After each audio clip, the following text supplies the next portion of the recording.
When Aljamain Sterling puts his bantamweight title on the line against Sean O'Malley at UFC 292, he will likely be making his final walk to the octagon as a 135-pound fighter.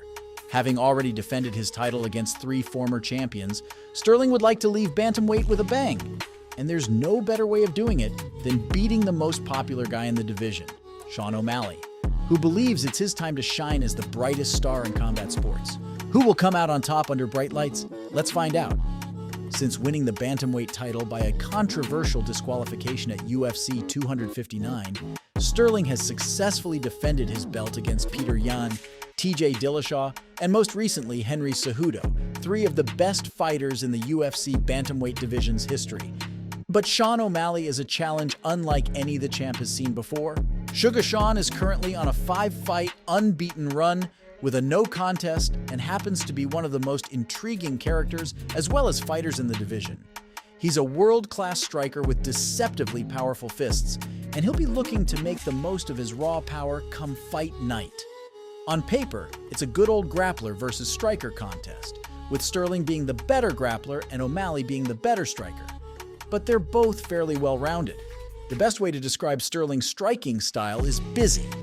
The champ may not be the most technical fighter on the feet, but he is exceptionally busy and likes to pressure his opponents to create openings for takedowns. In his early years in the UFC, Sterling's game plan revolved around kicking and ducking under punches to secure takedowns. These days, he's a lot more unpredictable as he has developed an effective kickboxing style, which he uses to attack his opponents from range and in the pocket while staying safe. Unlike most strikers in the UFC, Sterling prefers to use his kicks to set up his punches.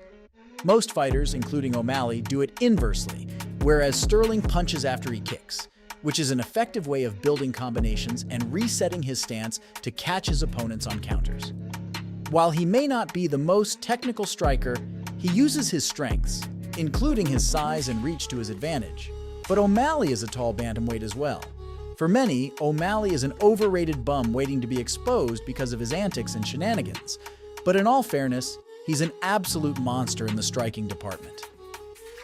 While he may not be the best pure boxer in the UFC, O'Malley is the division's best striker overall, whose speed, accuracy, and versatility make him a nightmare matchup for anyone in the division. O'Malley loves to connect with straight punches, and he's very dangerous in the pocket, especially due to his high output, unpredictability, and size. He has a lot of tricks up his sleeve, for example, punches, knees, elbows, and high kicks, and he throws his strikes at regular intervals, meaning that he doesn't really allow his opponents the time to breathe, which is one of the key reasons for his high win percentage by stoppage. More often than not, O'Malley works around his snappy jab to create openings for his knockout blows, and once he finds his rhythm and movement, he's a hard man to stop.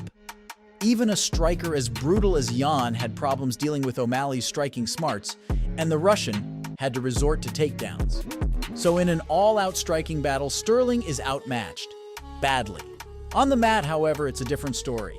Funkmaster has been wrestling since 2004 and became a 2-time NCAA Division III All-American out of Cortland.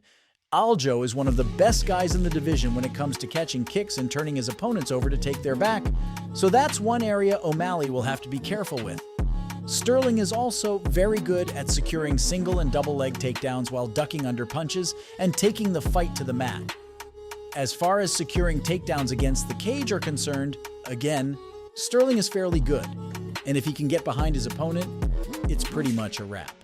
A BJJ black belt, Sterling is MMA's finest backpack, and if he manages to somehow hop onto O'Malley's back, that'll be it. The champ is very aggressive on the mat when chasing submissions, so O'Malley will have his work cut out for him if the fight hits the mat. Can Suga hold his own in grappling? Takedowns have been a vulnerability for O'Malley since his early days. His takedown defense isn't terrible, but it isn't great either, and perhaps not good enough to stop Sterling from taking the fight to the mat. If Peter Yan succeeded in taking down O'Malley 6 times, Sterling can definitely secure more or simply finish the job with his first, but it's easier said than done. O'Malley is a big bantamweight, and while he's not tough to take down, he's very tough to keep on the mat and even harder to finish. O'Malley's ability to scramble, make his way back to his feet, and stay safe on the mat is underrated. He's never been finished in his career bar a drop foot that he suffered against Marlon Vera, but then again, he hasn't faced a grappler of Sterling's caliber.